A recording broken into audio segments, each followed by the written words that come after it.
ఎముడికి మొగుల్లో ప్రసాద్ బాబు ఉంటాడు. చిరంజీవి గారు పక్క వ్యక్తిని కొడితే ఇతను లైన్లోకి వచ్చేస్తాడు. అక్కడ నేను డిసిప్లిన్లోకి వచ్చాను. అట్లాగే వీళ్ళని కొడితే నేను డిసిప్లిన్లోకి వచ్చాను. నాకు ఆయన కొట్టక్కర్లేదు, నేను డిసిప్లిన్గా ఉంటానని. సో నాకు మా నాన్న చూడగానే భయం వేసింది. కొడతాడా గబుక్కున బాగుండదేమో అనుకునేవాడు. నేను చెప్పాను కొంచెం బలం తెచ్చుకొని 3 సినిమాలు హిట్లు వచ్చినాయి. 4వ సినిమా రిలీజ్ అయ్యి హిట్ అయిన తొలి ప్రేమ.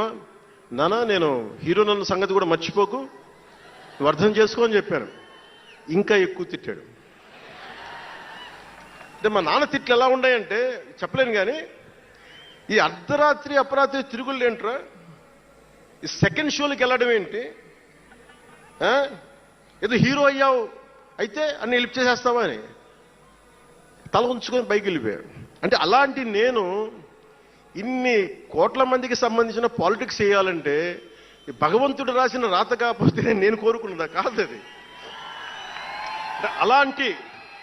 అలాంటి వాతావరణంలో పెరిగిన నేను ఈ సినిమాలు ఏంటో, ఈ పాలిటిక్స్ ఏంటో, పార్టీ పెట్టడం ఏంటో అనుకుంటే